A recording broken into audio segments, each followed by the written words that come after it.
بسم اللہ الرحمن الرحیم۔ السلام علیکم۔ آج ہم سورۃ بقرہ سے شروع کریں گے۔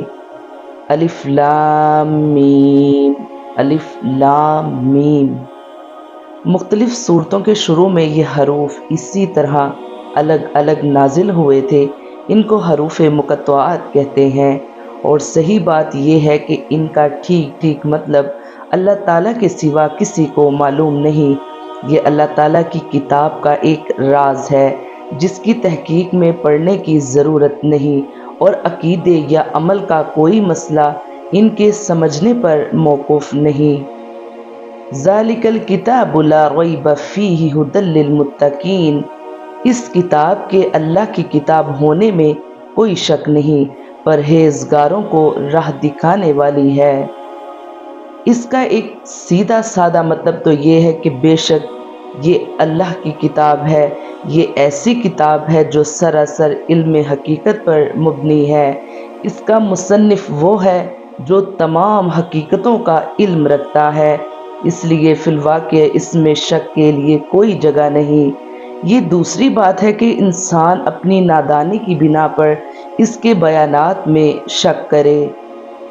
الذین یؤمنون بالغیب ویقیمون الصلاة ومما رزقناہم ینفقون۔ جو لوگ غیب پر ایمان لاتے ہیں اور نماز کو قائم رکھتے ہیں اور ہمارے دیے ہوئے مال میں سے خرچ کرتے ہیں۔ جو لوگ قرآن کریم کی ہدایت سے فائدہ اٹھاتے ہیں، یہاں ان کی صفات بیان فرمائی گئی ہے۔ ان میں سے سب سے پہلی صفت تو یہ ہے کہ وہ غیب یا اندیکھی چیزوں پر ایمان لاتے ہیں، جس کی تفصیل پیچھے گزر چکی ہے۔ اس میں تمام ایمانیات داخل ہو گئی، جس کا خلاصہ یہ ہے کہ جو کچھ اللہ تعالیٰ نے قرآن کریم میں بیان فرمایا ہے، یہ جو کچھ نبی اکرم صلی اللہ علیہ وآلہ وسلم نے ارشاد فرمایا، اس سب پر ایمان لاتے ہیں۔ دوسری چیز نماز قائم کرنا بیان کی گئی ہے، جو بدنی عبادتوں میں سے سب سے زیادہ اہم ہے۔ اور تیسری چیز اپنے مال میں سے اللہ تعالیٰ کے راستے میں خرچ کرنا، جس میں زکوٰۃ و صدقات آ جاتے ہیں، جو مالی عبادت ہے۔ والذین یؤمنون بما انزل الیک وما انزل من قبلک وبالآخرۃ ھم یوقنون۔ اور جو لوگ ایمان لاتے ہیں اس پر جو آپ کی طرف اتارا گیا اور جو آپ سے پہلے اتارا گیا، اور وہ آخرت پر بھی یقین رکھتے ہیں۔